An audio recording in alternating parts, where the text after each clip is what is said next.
explore the synergy between data and sustainability.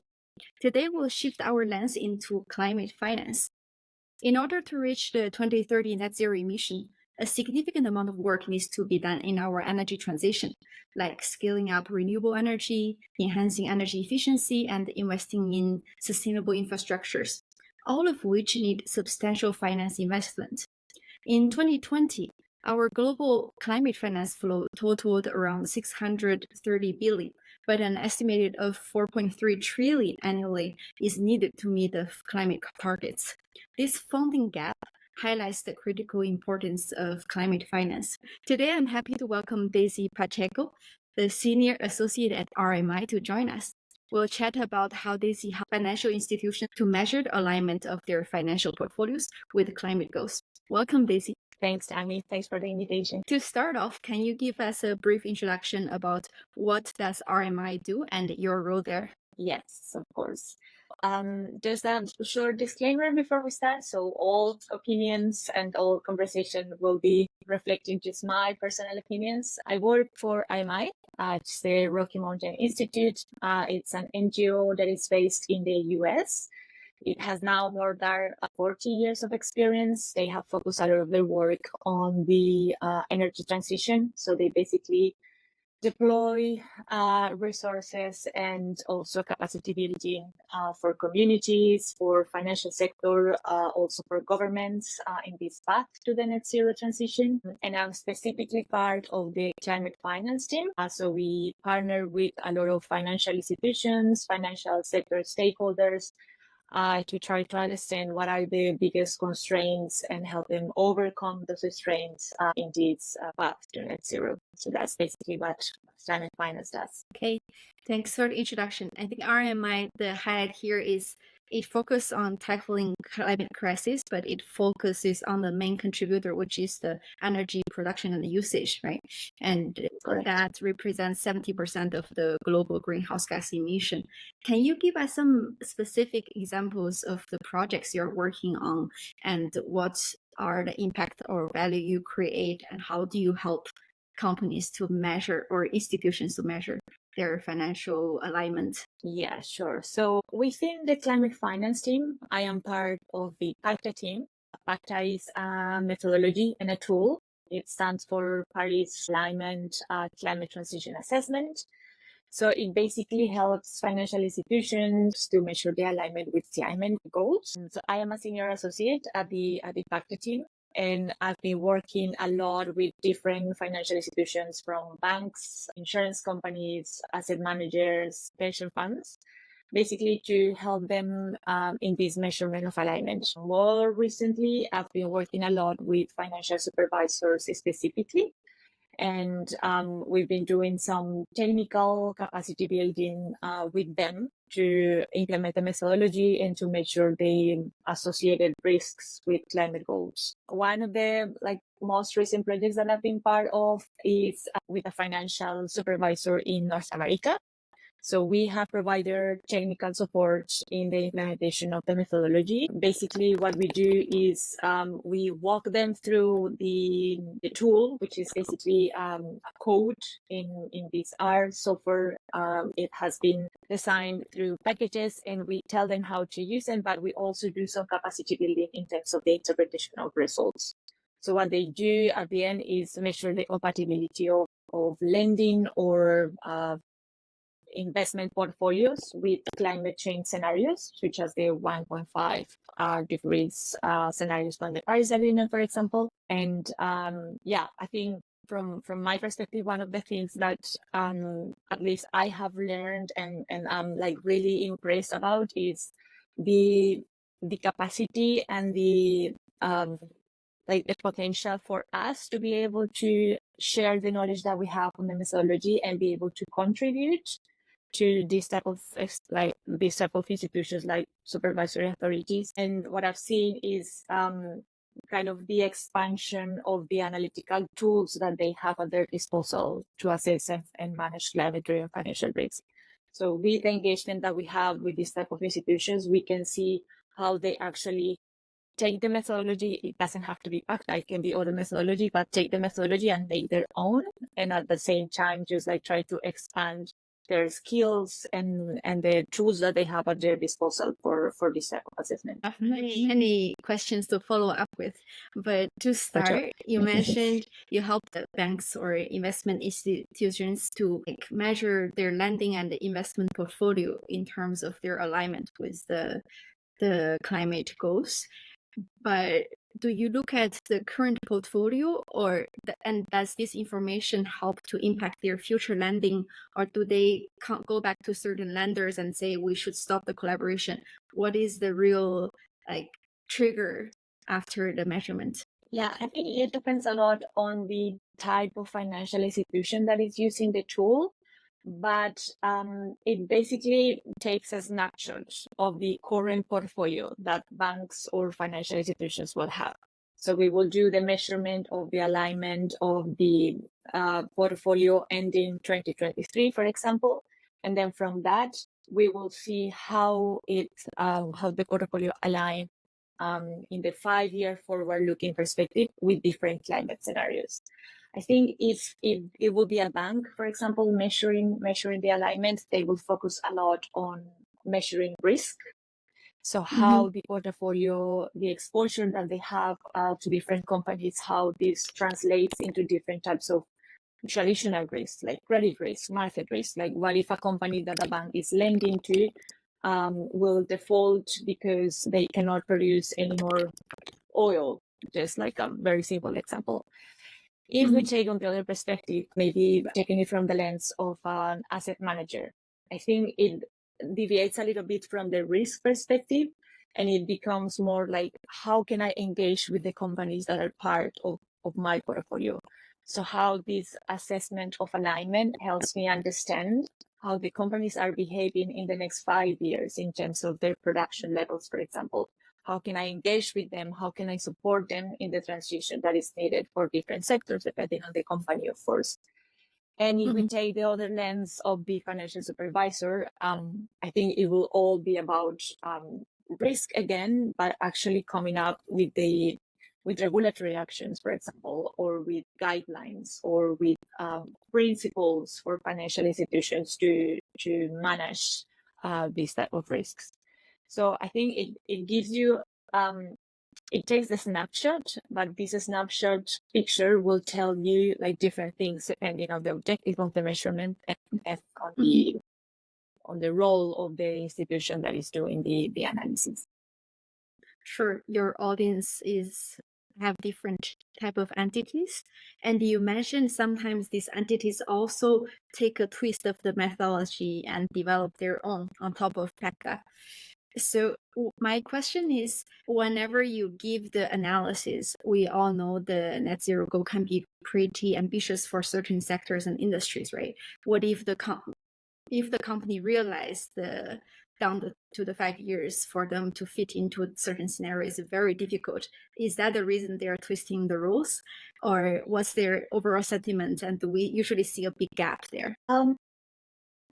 I think it's very hard to come up with a single answer, because depending again on the type of institution. So if an institution realizes that it's very hard to make decisions today, I think the information that the methodology gives in the forward-looking 5 years will try to give you the path, like where do you need to go, like not only based on the companies that are part of your portfolio, but you can also use the tool as an assessment of what are other companies that are not part of my portfolio doing. Where should I go for other options to invest in?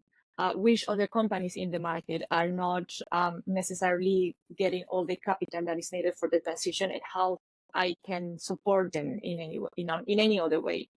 So it's not just about the companies that are part of your portfolio. That of course, one bank might realize that this is very difficult. Like all companies that I have that are part of my investments are oil and gas, which are like, it's a very hard to abate sector. So it actually, like the information that is embedded in the tool can actually also gives you this other side of the coin. What are other companies doing? Which other type of company needs the capital that the bank might be able to give? That's awesome. I think you mentioned two very key points here. One is how this tool really helps to shape where the climate finance goes. And the second is how the data you have doesn't really limit to the investor, the bank. It's you have a collective database where you can give them more guidance to expand their current portfolio and the investment decision. Let's start from the first one, the climate finance part. So you mentioned, why is it important, and what is your take on climate finance? Yeah, well, currently it's you will actually hear a lot of very similar concepts. So you will hear climate finance, sustainable finance, green finance, transition finance. It's a lot of finance topics and concepts that are very, very related, but they still like relate to different concepts or to different parts of this full climate change context. So if we focus on climate finance specifically, I will say that what it tells us is how the capital or how the resources that are coming from the financial sector are required or are expected to contribute to this fight against climate change, and how the capital that is coming from the financial sector should be deployed for all the structural changes that need to happen in the economy for the transition to actually happen. So all these changes that we need to see in sectors such as oil and gas, or such as, I don't know, steel or cement, all the changes that we will need from quitting coal-fired power generation and focusing on more renewables power. So all these structural changes that need to happen in those sectors require the support and the capital that can come from the financial institutions.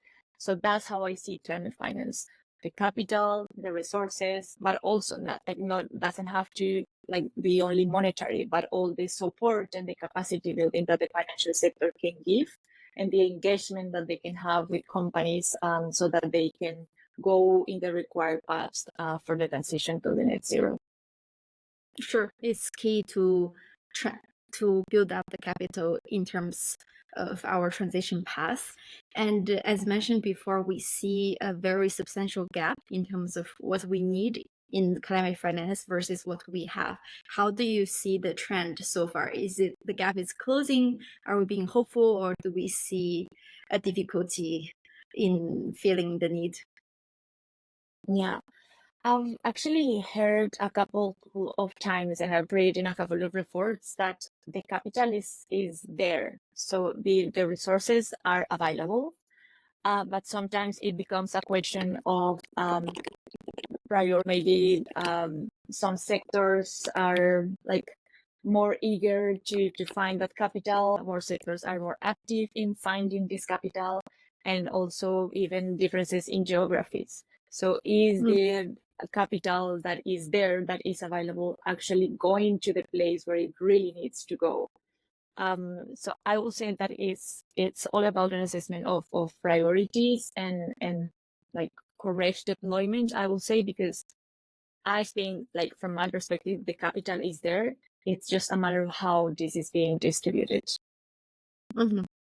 So you mentioned RMI collaborates with mostly investors and the banks, but do you also collaborate with NGOs or philanthropy source of finance? Yeah, actually, I think the role that RMI does is wider than what the climate finance team do. So RMI engages with a lot of different types of stakeholders. First, financial institutions, but also governments, communities, companies. Being an NGO, I think most of the funding that we get is coming from philanthropies, actually, and from governments as well. So I think that the collaboration that exists between RMI and different types of stakeholders in the real sector is really huge. So it's not only the financial sector, but also how it interacts with the role that companies in the real economy have.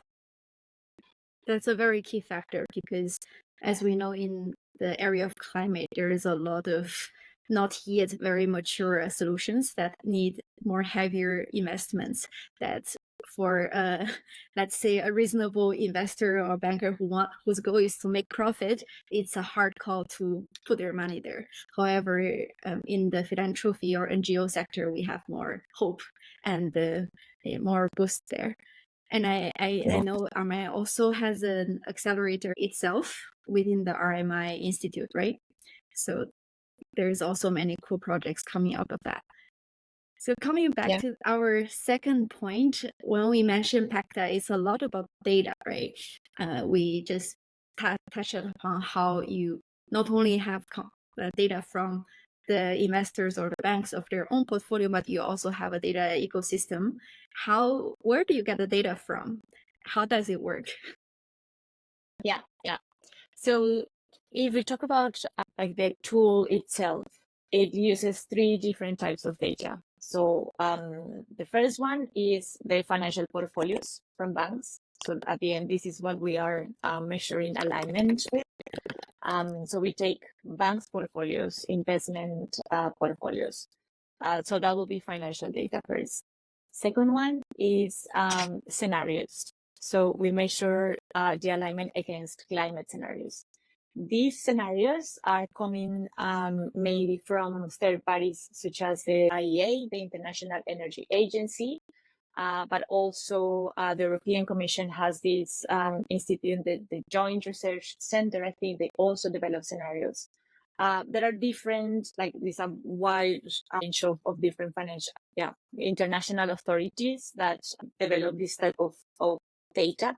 So this is the climate scenarios. What it tells us is basically how different sectors should behave in the next 5 years. If we wanted the temperature rise to be no more than 1.5 or no more than 2, for example, against like pre-industrial levels.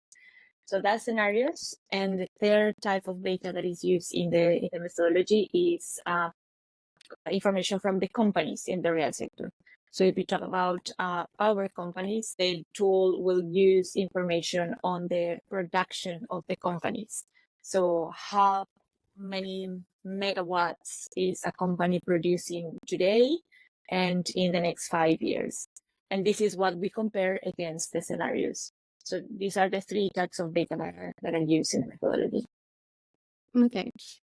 So in terms of, you have financial portfolio from banks, let's say one bank is doing the PACTA assessment about their portfolio climate alignment, and then based on the scenario of 1.5, let's say if their sector is on the energy transition, they look at the IEA report, and then they have the companies in each sector about how much energy they use, and based on that, you are saying how much emission they're having, and if they continue the current status, are they going to fit in the scenario? And if they want to hit 1.5, what is their reduction needed?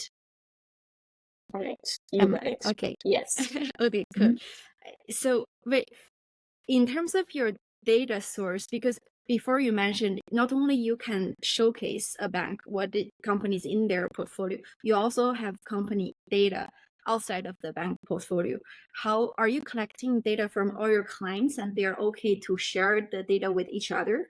How does that work? So currently, we have one main data provider, which is Asset Impact. They are not part of RMI. This is another like third-party institution. And what they do is they collect all this type of information. So they have information on like a really big number of sectors and companies, and they collect and they get the data ready for us to use. So we use the company data that they built based on their own research, based on actually other different data providers, but they consolidate the data. So at the end, what we have is company level information. So we will know companies in the real sector, how much they're producing, how much they produce today, what are their paths of production for the next 5 years. So it's them, as I say, they are our main data provider at the moment, but I believe that there should be others in the market. But also like in this is maybe, I don't know, it would be ideal, but when I think about it, I think actually also banks will have this information themselves. So I'm thinking from a very financial point of view, like if I'm a bank and I want to lend to a company, I will really like to know the company production levels. So I will also have at my disposal this type of data. So if a bank is interested in using PACTA, they might be able to use their own data because this is the data that they have been gathering from the past engagement with the company, for example. I, I I don't think that I had the chance to work with a bank that has like this type of data on their own. We basically work with asset impact for the past 4 or 5 years, but this can be another option, of course. Okay, so you use third-party data. Is this data publicly available, or you bought it and it's a private source? Yeah, it's private currently. Okay, gotcha. So I guess whatever data you have, it's a rough estimation. It never can be 100% accurate. So in terms of data processing, what has been the difficulties or the challenges you have faced? I think I'm not the data person of the CATA team, but from what I know and what I've seen from my colleagues, I think it's exactly this. Like when we do this type of assessments, we publish results, but we sometimes get questions from the companies like, hey, you're showing this trend in the production data for my company that it might not be totally correct. So this is the time where we we go back to the data provider. We try to understand where this information is coming from. So we actually know and are able to then go back to the company and tell like this information is coming from X or Y reports that you have made available, or this is coming from any other external or third party data provider. So at the end is also I think feedback for us when we publish results and we get these type of questions, because we can also go back and see and make sure that the data that we're using is accurate. We cannot assure that it's 100% correct, but I think this type of feedback and like kind of conversation that we can have with companies when they see their results is actually helpful, not only for us, but actually for the data provider as well. So it's all about conversations. We also try to assure that the quality of the data that we use is okay. We run consistency checks, compare with last year's data that we received, for example. But yeah, like there is always room for error and room for like changes, I would say. Yeah, I understand. There is always a lot. Data cleaning, at least for data analytics, is 80% of the job. And I guess for your case, seems it's a significant amount as well. So we've talked a lot about PACTA. If we are about to conclude it and introduce it to a 10-year-old student, how would you describe it? So I would say that PACTA helps to assess whether moms and dads' savings contributing to mitigate the effects of a really hot summer and a really cold winter. So it basically tells you if the money is going to the right place. Okay, gotcha. So what about let's dive deeper into the methodologies you use with PACTA or the climate finance. You mentioned before that there is a differentiation between forward-looking information versus backward-looking information. Can you explain more in detail what's the difference and why is it important? Yeah. So I've mentioned a lot this forward-looking perspective of PACTA, because this is basically what you can see from the methodology.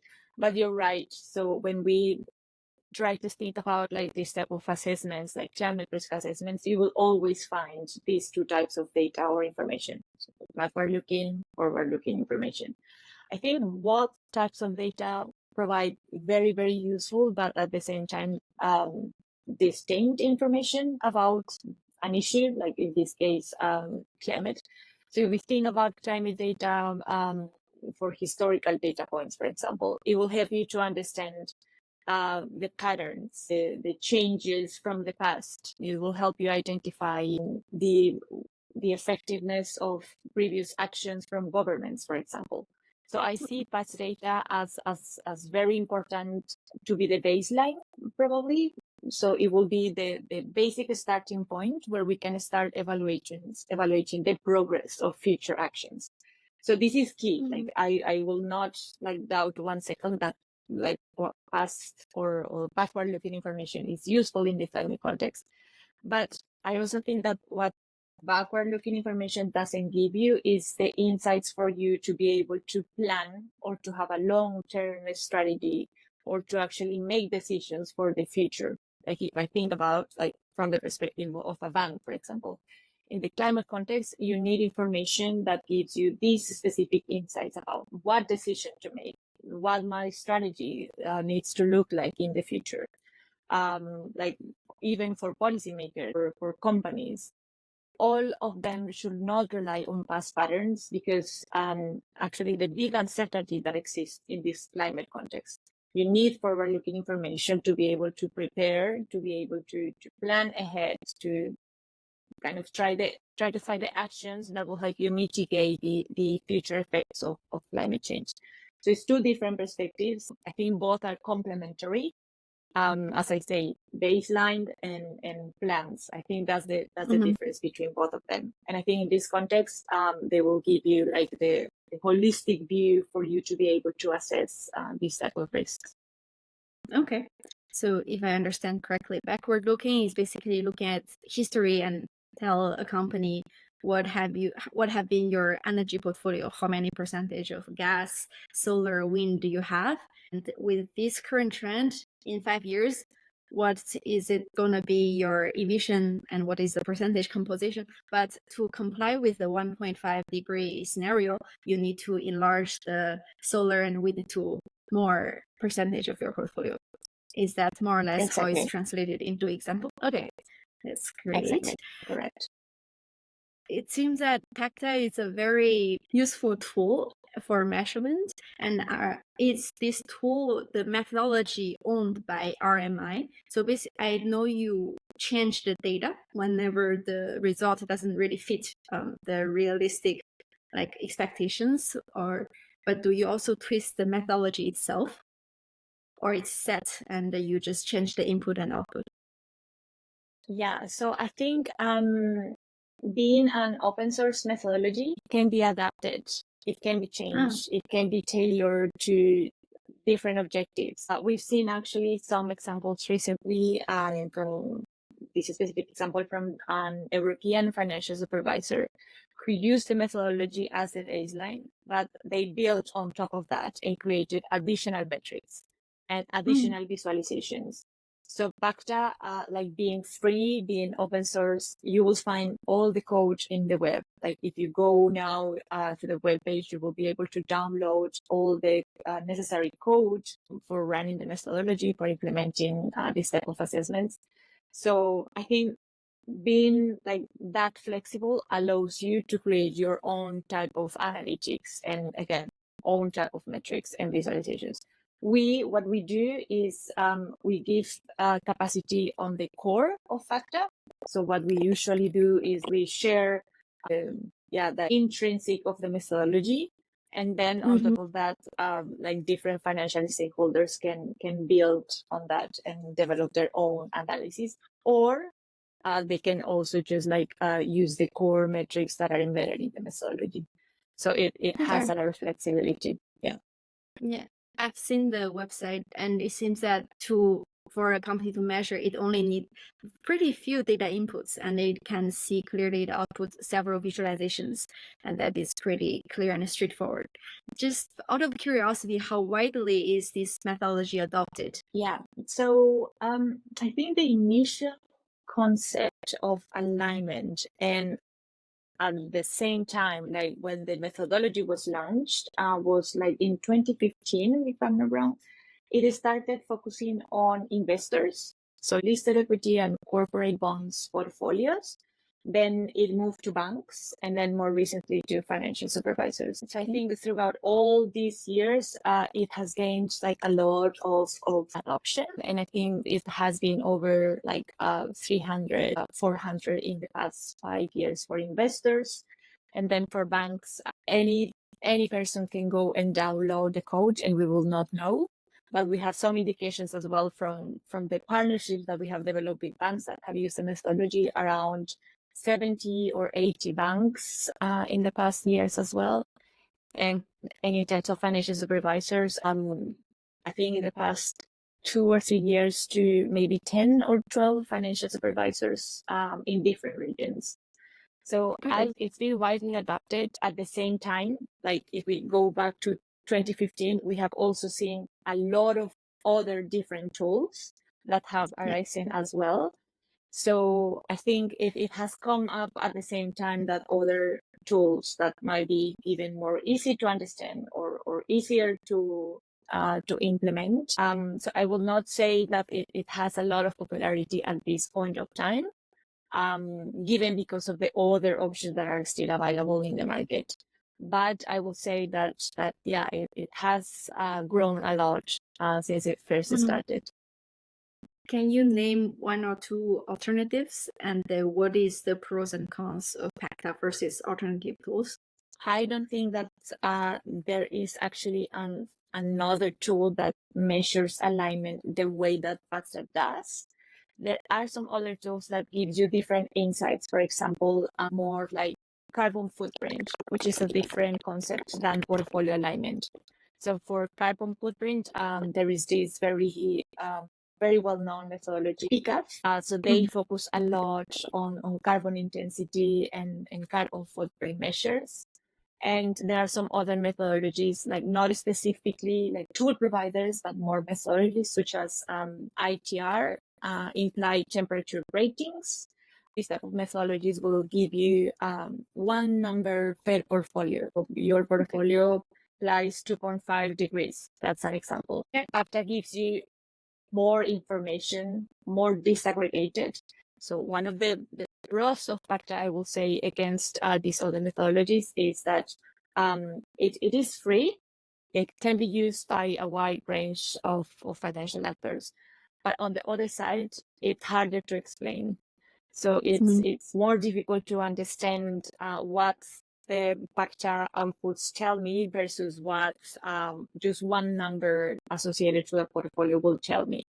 So it's different perspectives. Also for PACTA, sometimes data availability might be an issue because there might be some regions or specific countries that are not well covered by the data that is used.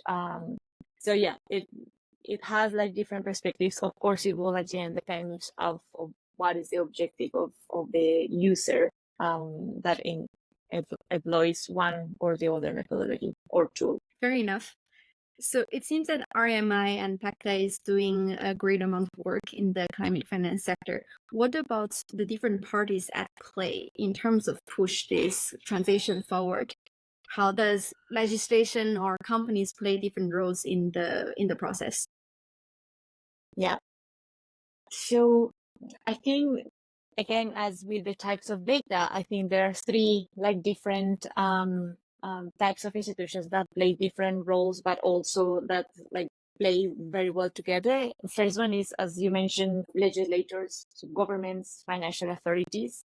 The other one is financial institutions, and the other ones are the companies themselves. So if we think about governments or financial authorities, I think they are the ones who are most empowered to like actually mandate action to mitigate risk exposure.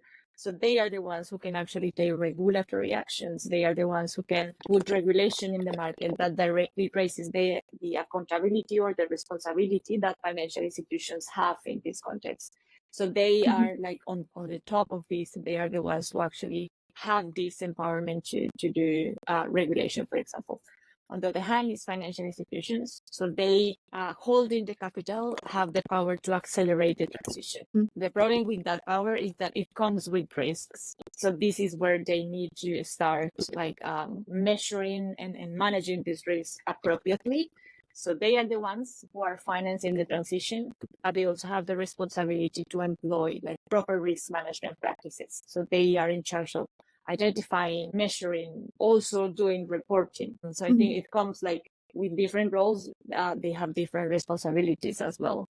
And then lastly, we have the companies who are like companies, I mean, real sectors, so power companies, oil and gas companies. they are the ones who are actually deploying the change that is needed for the transition. So they will be the first ones who will be directly affected from the effects of climate change. I think it all starts here. And if we try to link this to the data point, I think this is where disclosure starts on the company level. So they are enabling, they are deploying the change that is needed for the transition. And they are the ones responsible to actually disclose what is happening within their own businesses strategies, so we can actually have access to that data and can do a proper risk management. Great, that's a very, very clear description. Since now we have seen the overview of climate finance, the methodology, throughout the process of you getting introduced to this whole world, is there anything you learned, or is there anything that's popular opinion that you have a contrary opinion about that will be fun to share?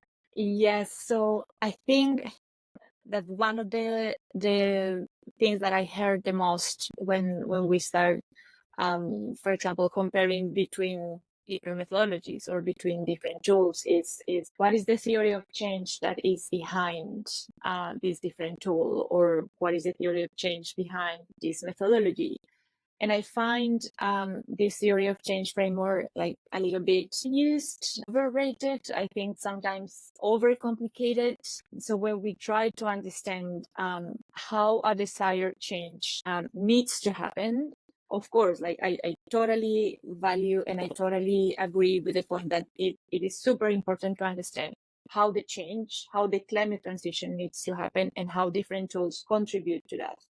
The problem with it is that what I've seen in the past years is that some frameworks, some methodologies tend to focus a lot or too much maybe in the definition of this theory of change, of the expected result. And they sometimes forget the progress. So how to measure the progress? We want a change. We want to understand how do we go, how we need to go and achieve that change. But what is missing from this theory of change perspective is how do we measure progress against. So I find it like this theory of change framework a little bit sometimes like overrated, I will say, overcomplicated. Sometimes we spend too much time just thinking about it, but we miss the point of are we actually achieving that change or not? So yeah, I think that will be. I see. I guess it's like people who are not really hands-on working in this space, they want some clarity about how this is going to work, versus where you actually get your hands dirty doing the day-to-day work. You want to measure what really is like materialize what is the output on a day-to-day basis. Interesting. Yeah, correct. For people who want to learn more about either climate finance, the methodologies framework used in this space, is there any resource you would recommend? Yes. So I think like if I see my experience, my personal experience, I come from the financial sector side. I didn't work on climate before. So I found like a very steep learning curve, and I really value like all the resources that are available. And I think I will go to one which is Coursera. It has really excellent material and resources for you to start. So if you are like really beginning, you have no idea about what is climate change, what is CO2 emissions, how the energy system works, like they have really, really good courses with the very basics of climate change. So that's where I started. I think I took like 2 or 3 courses at the very beginning of when I joined the PACTA team, because as I mentioned, I did not have experience on climate, and I found those courses like really, really, really helpful. So I will start with that. On top of that, I think there are many others like edX and like different courses that some universities also like LSE, they offer like webinars and things like that. So I will start with that.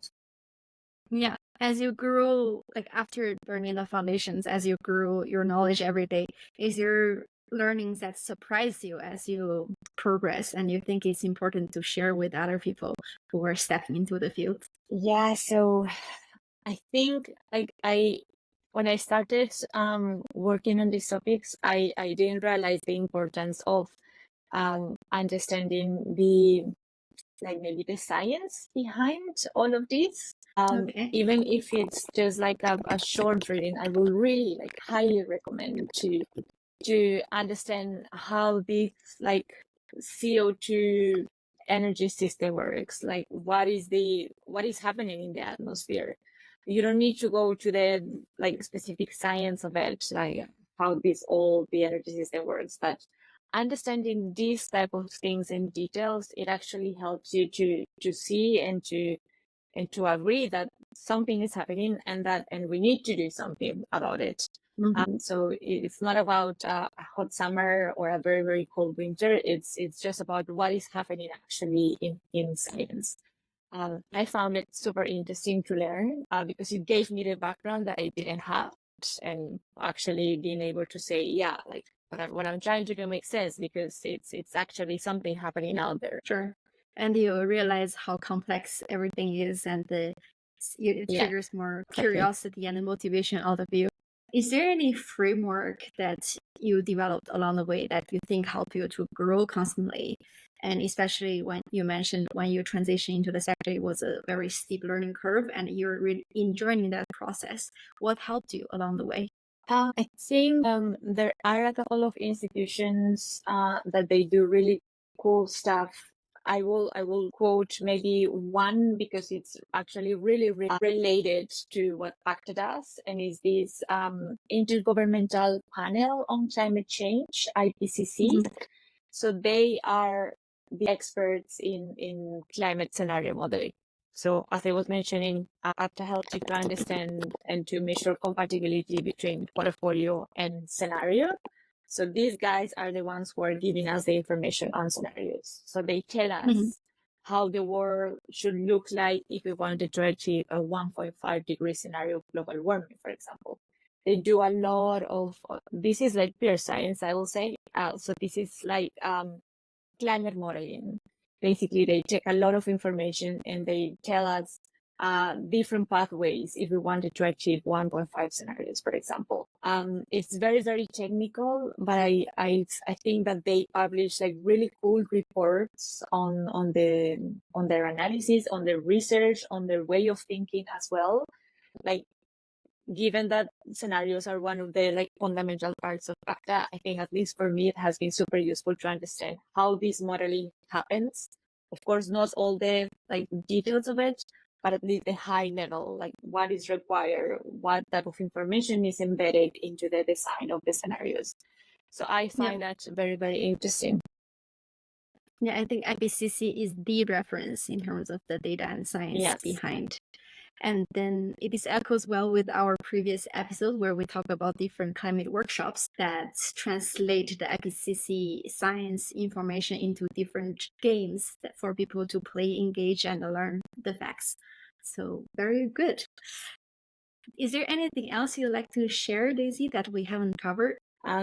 Yeah, just maybe one more thing in terms of going back to the main topic of the podcast. Actually, it's all around data and this importance of not focusing on quantitative data only, but also not forgetting about the qualitative side of it. I think, at least in the climate change context, most of the things started on disclosing qualitative information, and now we are getting at a point in where we value the helpfulness and the different insights that quantitative data gives us. So I will just maybe finish with that. So it's not about qualitative or quantitative. It's just the combination that these two types of information can give us in terms of assessing climate risk, but also in terms of decision making for the financial sector. Yeah, it's both art and science. Okay, exactly. With that, we'll dive into our lightning round, where I will ask you 5 questions that we use to wrap up the episode. Are you ready? Yes, I guess. Okay. The first one, what is the one data tool or resource that you find indispensable in your work? R software. R? Maybe because it's the software that is used by PACTA, but yeah, I will say are definitely. Great. Second one. Can you share one simple sustainability practice you've incorporated into your daily life? I recently think I'm really crazy about buying proximity products. So if I found this really nice guy who sells vegetables and fruits from a very local farm just nearby. So I think that is one of the things that I have changed in my past months. Okay. And you have advantage being in Barcelona. I think there is more and more offers that focus on KM Zero and local produce. Great. Exactly. Next one is on career switch advice. What is the best piece of advice you could give to someone who is looking to transition their career into sustainability versus data versus climate finance? I think I actually kind of already talked about it, and is the importance of doing some learning, enrolling, obtaining certifications, things like Coursera again, even LinkedIn Learning. I think it also has like really cool courses, even if it's the basics. Like I totally think that it's totally worth it. Start with the knowledge. Next one. Yeah, correct. What do you see as the biggest opportunity in using data for climate impacts? I will say now that I've recently been working with a lot of financial authorities, financial supervisors, regulators, I think there is a huge opportunity for policy and regulation. Data can serve as the basis for the development of policies. So data will provide policymakers and financial authorities with the insights that are needed to shape regulations. Having a good baseline to build on top of that to address climate challenges and track actually the progress over time. I think that is the biggest opportunities that I will say for data on this context. For sure. The last one about data misconception. What is a common misconception about data in the sustainability sector that you'd like to debunk? I think we hear a lot that one of the constraints in measuring climate risk or in doing this type of assessments is the data gaps that exist. Like I truly believe that we can still do better in disclosure, in gathering data. But I also think that as with the capital, the data is there. The problem is how we are collecting it and how we are making use of it, and how we develop action on top of that.